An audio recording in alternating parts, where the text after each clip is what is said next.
TV news. Corona काल में भाजपा के द्वारा बढ़े टैक्स के खिलाफ आज आम आदमी पार्टी ने दिल्ली के टाउन हॉल पर किया प्रदर्शन। बढ़े हुए हाउस टैक्स और ट्रेड लाइसेंस, फैक्ट्री फीस को बढ़ाया गया है। व्यापारी और फैक्ट्री व्यापारी इस बोझ को नहीं झेल पा रहे हैं।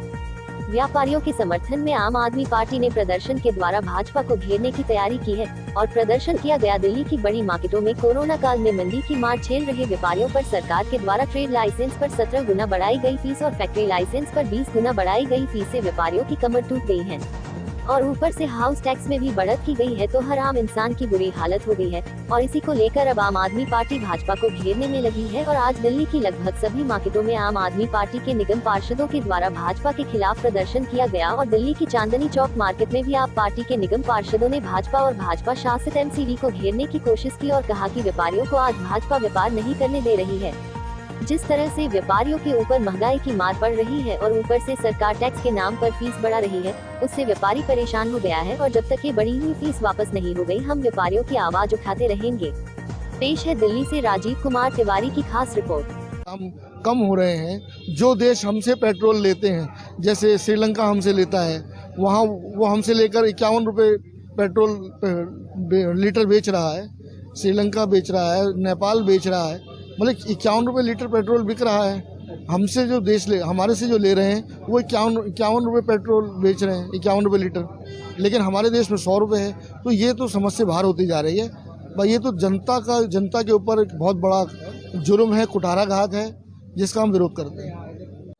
ये बताइए कि आजकल जो ट्रेड लाइसेंस के ऊपर फीस वृद्धि की गई है, क्या लगता है कि ये जायज़ है या नहीं? बिल्कुल नाजायज़ है। भारतीय जनता पार्टी का मकसद सिर्फ और सिर्फ व्यापारियों को लूटना है। पहले तो इन्होंने एमसीडी को लूटा, अब व्यापारियों को लूटने में लगी हुई है। हम इसका, आम आदमी पार्टी इसका कड़ा विरोध करती है और हम लोग सदन से सड़क पर आ जाएंगे। हम बिल्कुल व्यापारियों के साथ हैं और आज हम लोग यहाँ धरना प्रदर्शन इसलिए ही कर रहे हैं कि ये व्यापारियों के साथ नाजायज़ कर रही है, गलत कर रही है। तो कितनी हद तक आवाज़ उठाएंगे आप लोग, जबकि दिल्ली सरकार का भी कुछ रोल बनता है? जी, दिल्ली सरकार की भी कुछ भूमिका बनती है व्यापारियों को राहत देने के लिए। बिल्कुल राहत देने के लिए तो हम सड़कों पर हैं और इस आप देखिए, हम सब लोग यहाँ पर धरना प्रदर्शन इसीलिए कर रहे हैं कि व्यापारियों को राहत मिले और उनको इंसाफ मिले। अपना नाम बताएं। मैं सुल्ताना आबाद जामा मस्जिद काउंसिलर। सर, क्या लगता है जो ट्रेड लाइसेंस के ऊपर फीस वृद्धि की गई है, कि आप लोग कब तक आवाज़ उठाएंगे और कब तक ये कम नहीं होंगे, या इसी तरीके से प्रदर्शन जारी रहेगा? देखिए, मैं आपको बताऊं कि हमें तो बहुत दुख होता है कि ट्रेड के लोगों ने, व्यापार मंडल के लोगों ने, फैक्ट्री वालों ने, उद्योगपतियों ने बीजेपी की सरकार आज 15 सालों से एमसीडी में बनाई, लेकिन सबसे बड़ा धोखा इन्होंने ट्रेड यूनियन के साथ किया, फैक्ट्री वालों के साथ किया, दुकानदारों के साथ किया, व्यापारियों के साथ किया। आज 17 गुना इन्होंने जो ट्रेड लाइसेंसिंग की फ़ी बढ़ा दी, 20 गुना फैक्ट्रियों का फ़ी बढ़ा दिया। इनको बिल्कुल शर्म नहीं आई और आम आदमी पार्टी के लोग हमेशा दिल्ली के जनता के साथ हैं और रहेंगे। और जब तक ये लोग अपना ट्रेड का लाइसेंस का फ़ी वापस नहीं लेते, फैक्ट्री लाइसेंस का फ़ी वापस नहीं लेते, जब तक हमारा रोड पे सिग्नेचर अभियान और हमारा धरना प्रदर्शन जारी रहेगा, जब तक अपना फ़ी वापस नहीं ले लेते। सर, आज आप प्रदर्शन कर रहे हैं ट्रेड लाइसेंस की जो फीस बढ़ी है उसको लेकर, क्या एमसीडी या फिर भाजपा की तरफ से जिस तरीके से कोरोना काल के अंदर महंगाई की जा रही है, क्या आप लोगों को लगता नहीं है कि वो ये नाजायज़ है? बिल्कुल अन्याय कर रही है भाजपा, जो है बिल्कुल जो है मतलब व्यापारी वर्ग को ख़त्म करना चाहती है। जिस तरह पिछले बार उन्होंने हाउस टैक्स भी हमने जब बढ़ा रहे थे तब भी हमने खिलाफ अपना सिविक सेंटर में धरना प्रदर्शन देके उसको रोका था और अभी हमारी पूरी कोशिश रहेगी कि व्यापारियों को कर न बढ़ाया जाए, इसको हम रोकने की पूरी कोशिश करेंगे। तो आप लोग इसकी आवाज़ जो उठा रहे हैं कि आम जनता को राहत मिलनी चाहिए कोरोना काल के? बिल्कुल, कोरोना काल में जहाँ दिल्ली सरकार दूसरी ओर यहाँ कोरोना काल के अंदर मतलब अपने जो है जनता को राहत दे रही है, वहीं बीजेपी 15 साल से अंदर कॉर्पोरेशन के अंदर स्थापित है और वो और जो है और मतलब बोझ डाल रही है कर का व्यापारियों के ऊपर। अगर सरकार इस तरीके की ही अभी तक रुख रहेगा सरकार का, तो क्या आप लोग कितने हद तक या प्रदर्शन करेंगे या फिर आवाज़ उठाएंगे? ये जब तक इसको कम नहीं करेंगे, हमारा धरना प्रदर्शन बराबर जारी रहेगा। और 6 महीने की बात है, अगले साल सबको पता है, इनका समय आ गया है और ये जाने वाले हैं। अगले साल आम आदमी पार्टी सरकार होगी और हम पूरी राहत देंगे व्यापारियों को।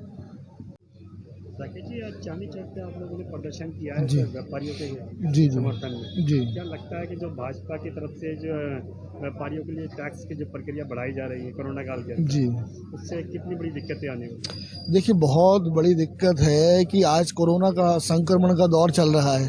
अभी मार्केटें खुली हैं, मैं समझता हूँ 2 साल से कोई व्यापार हुआ नहीं है, और आज के वक्त में 17% नहीं, 17 गुना टैक्स जो है वो हमारे ट्रेड लाइसेंस के ऊपर बढ़ा दिया गया है। हमारे फैक्ट्री लाइसेंस के ऊपर भी 17 गुना रेट बढ़ाए गए हैं, कमर्शियल प्रॉपर्टीज़ पे बढ़ाए गए हैं। तो मैं समझता हूँ कि आज के वक्त में कोरोना काल के अंदर ये जो टैक्स बढ़ाए गए हैं, ये एक तरीके से अत्याचार है व्यापारियों के ऊपर। अगर आज नॉर्थ एमसीडी दिवालिया हो गई है, नॉर्थ एमसीडी के अंदर तनख्वाहों के पैसे नहीं है, तो इसका मतलब आप व्यापारियों पे अत्याचार करेंगे। तो ये तो बिल्कुल कोरा जुल्म है। मैं तो यही कहूँगा, जुल्म है, अत्याचार है व्यापारियों के ऊपर। इससे बड़ा अत्याचार नहीं हो सकता, वो भी आज के वक्त में। ये वक्त जो चल रहा है, ये आदमी को छूट देने का वक्त चल रहा है। जो हमारी लाइसेंस फीस थी उसके अंदर कुछ छूट देते, मैं समझता हूँ कि आज रिबेट देने का वक्त है, क्योंकि कोरोना संक्रमण का दौर चल रहा है, 2 साल से व्यापार बंद है। ऐसे वक्त में तो छूट देने का वक्त है, और आप जो है बढ़ा रहे हैं टैक्स को। तो मैं समझता हूँ इनके दिवालियेपन का निशानी है।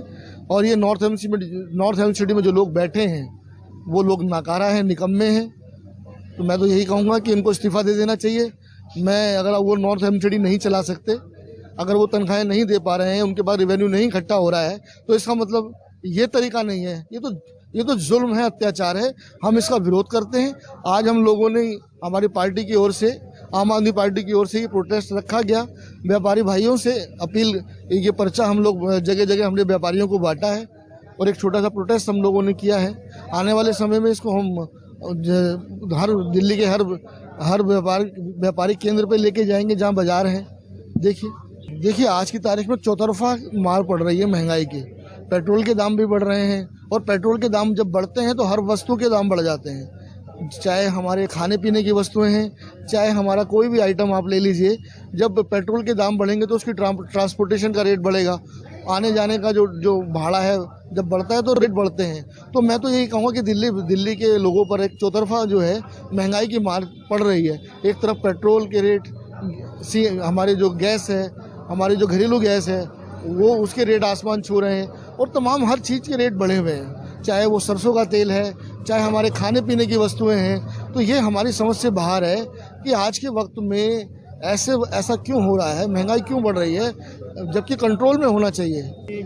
तो दिल्ली सरकार के दायरे के अंदर ये जो भी टैक्स बढ़ रहे हैं वो दिल्ली सरकार के दायरे के बाहर हैं। ये एमसीडी का मामला है। तो दिल्ली सरकार के भी कम कर सकती है। देखिए, ये एमसीडी का मामला है, जो टैक्स बढ़ाए गए हैं व्यापारियों पर, फैक्ट्री लाइसेंस पर और हमारे ट्रेड लाइसेंस पर जो 17 गुना फीस बढ़ाई गई है, ये एमसीडी ने किया है। और जहाँ तक पेट्रोल का मामला है, तो पेट्रोल का मामला क्योंकि सेंटर से जुड़ा हुआ मामला है, मैं तो यही कहूँगा ये पूरे देश के अंदर ही ये ऐसे हालात हैं। जब सेंटर चाहेगा तभी कुछ होगा।